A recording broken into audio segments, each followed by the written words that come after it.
Hoje a gente vai falar de placa-mãe de servidor. Quais que são as diferenças, os detalhes, então confiram aí nesse vídeo.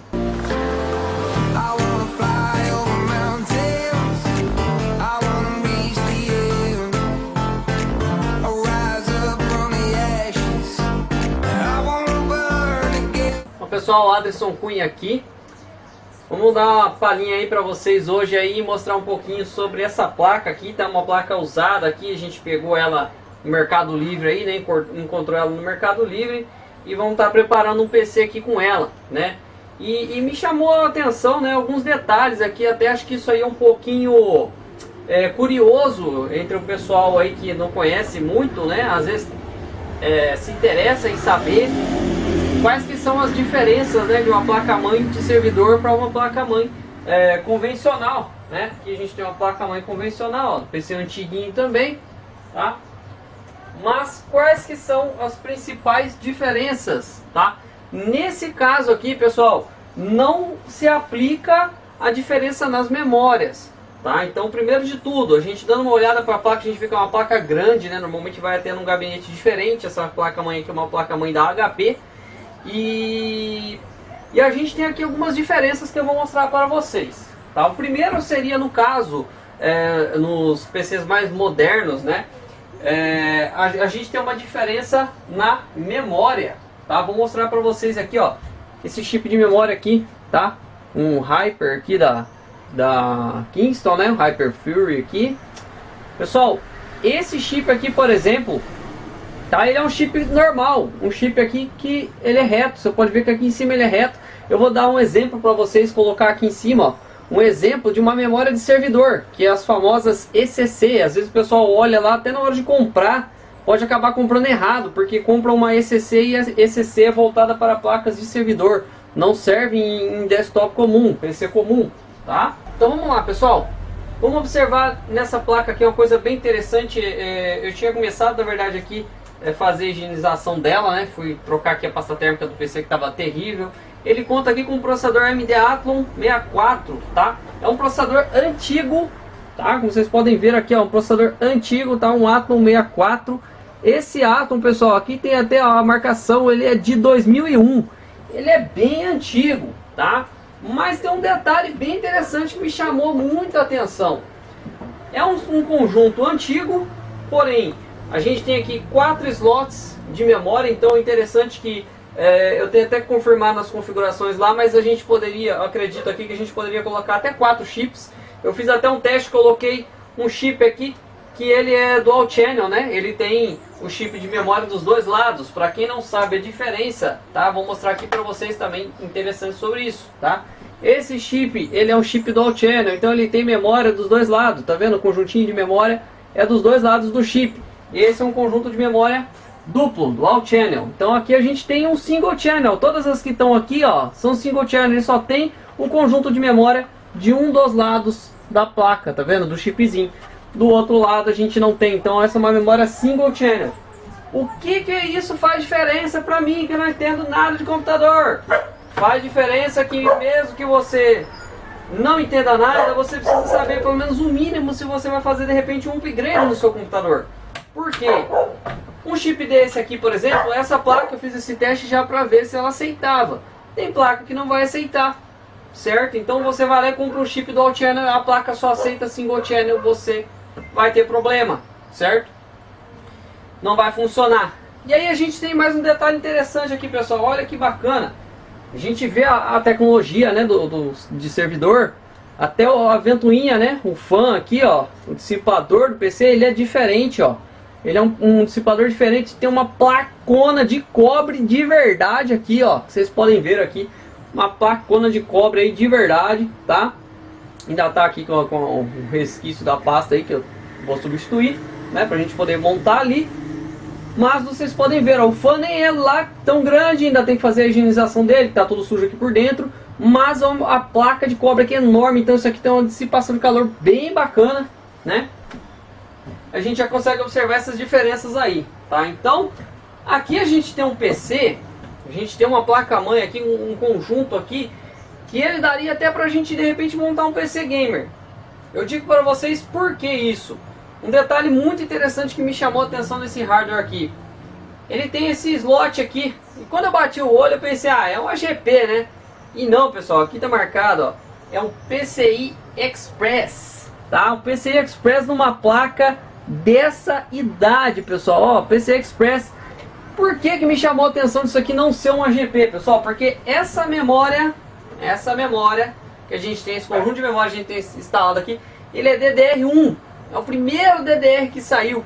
Então, ficou até um pouco confuso na minha cabeça pensar de que aqui a gente tem um conjunto de primeira geração de memórias e aqui a gente tem um slot que é utilizado, bem dizer, hoje em dia ainda, né? É os mesmos tipos de slot que são utilizados agora. Então, para vocês verem que interessante, eu poderia, por exemplo, pegar aqui, a gente tem uma placa aqui, por exemplo, eu poderia pegar aqui uma placa dessa daqui, que é uma GTX 550 Ti, que a gente tem aqui na mão aqui, ó.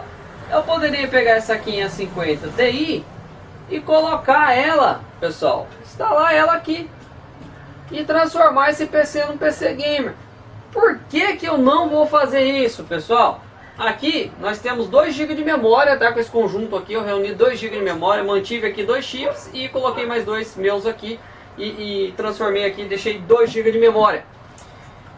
Por que que eu não vou colocar? Eu poderia colocar, de repente, elevar isso aqui para 4 GB, que eu acredito que deve ser o máximo, ou então por se tratar de servidor, pode ser que ele aceite 8 GB mesmo para a idade dele, né? Eu teria que arrumar 4 chips aqui de 2 GB, que provavelmente é o máximo aqui no DDR1 que a gente conseguiria. Porém, por que que eu não vou fazer isso, pessoal? A gente tem um processadorzinho aqui, que é um Athlon 64, e esse Athlon 64, ele é um processador single core. Ele só tem um core, ele só tem um núcleo de processamento. Então não adianta eu pegar e colocar esse processador para trabalhar com jogo e tal, que não vai dar legal, pessoal. Por quê? Ele não tem um conjunto de instrução, por exemplo, 64 bits. Então o computador vai penar, provavelmente não vai rodar, vai dar incompatibilidade com vários jogos. O poder de força dele me surpreendeu bastante, porque ele tem o patamar dele aqui é equiparado ao de um Pentium 4 3.20 GHz. Então assim, é uma força bem bacana, é um conjunto bem interessante. Eu gostei bastante desse hardware aqui, né? Peguei num preço bem simbólico aí, né? Consegui encontrar. Mas esses detalhes para vocês verem que por pouca coisa aqui a gente não consegue transformar num PC gamer aqui legal, né? Mesmo sendo um hardware mais antigo, né? Se aqui fosse um conjunto de memória DDR2, um processador pelo menos dual core, já poderia dizer para vocês que dava pra gente transformar ele num gamer aí, que com certeza teria suporte de 64 bits, a gente conseguiria trabalhar. Aí vem a questão, ah, mas isso aí que você está falando, 64, 32 bits, qual que é a diferença? Pessoal, eu já sei o sistema que eu vou colocar aqui. O sistema que eu vou colocar aqui nesse PC vai ser o Windows 7. Nossa, mas o Windows 7 é antigo. Pois é, o hardware é antigo. Se a gente colocar o Windows 10 aqui, vai dar um monte de problema. A gente teria que arrumar a versão do Windows 10 32 bits, certo? Para colocar. O PC vai ficar uma carroça, porque o Windows 10 a gente sabe tanto de memória que consome. Então, quer dizer, aqui o sistema perfeito para rodar aqui vai ser o 7. Tá? Então esse é o sistema que vai ser instalado aqui. Eu ainda vou fazer a higienização, né, da placa aqui, que ainda está sujo, né? Tá bem detonado aqui. A gente vai fazer a higienização dela direitinho. Eu já fiz o teste aqui. Tá tudo funcionando, né? Isso que é o mais importante. E detalhe também para vocês que compram aí, de repente, se arrisca a comprar um hardware usado na internet, comprem e já testem logo em seguida, pessoal. Você comprar e depois eu vejo, depois se passar o prazo que você tem de garantia legal, você não consegue mais trocar, tá, pessoal? Não consegue mais devolver, não consegue mais resolver. Aí você depende da idoneidade da pessoa que está vendendo. Se ela te vender uma coisa ruim e deu problema, você não conseguiu testar no prazo, o problema vai ser seu, tá? Então, fica a dica aí para vocês, tá? Dessas diferenças aqui entre placa-mãe de servidor e placa de PC convencional. Como vocês podem ver, muitos detalhes aqui são de um PC convencional, nesse caso aqui, tá? Mas a gente tem casos onde a memória é diferente, então tudo é interessante a gente buscar informação. Ah, eu não sei. A placa-mãe tem aqui, pessoal, ó, um selinho com o modelo, tá? Não sei se vai dar para vocês verem direitinho aí, mas o importante é vocês saberem que tem as especificações na placa, tá? Então a gente consegue pesquisar a partir dessas informações da própria placa aqui, ó, MS7050, tá? Aqui, ó, PCI Express X1, PCI Express 16. Então quer dizer, a gente consegue ter o parâmetro dessa placa, como que a gente vai fazer para a gente buscar as informações do que é compatível, qual processador serve. Às vezes eu pego a placa, mas estava sem processador, e aí, qual processador serve? Aqui a gente tem o socket 939. Ah, vou colocar o Intel, que não serve. já digo para vocês, não serve. Tem cliente que pergunta isso para mim, eu tenho uma placa, serve o processador Intel lá? Aí eu olho o socket, não serve. Tá, pessoal? E a AMD, Intel. Então cada placa-mãe foi projetada para um tipo de sistema, né? Então, aí pessoal, nossa plaquinha, tá?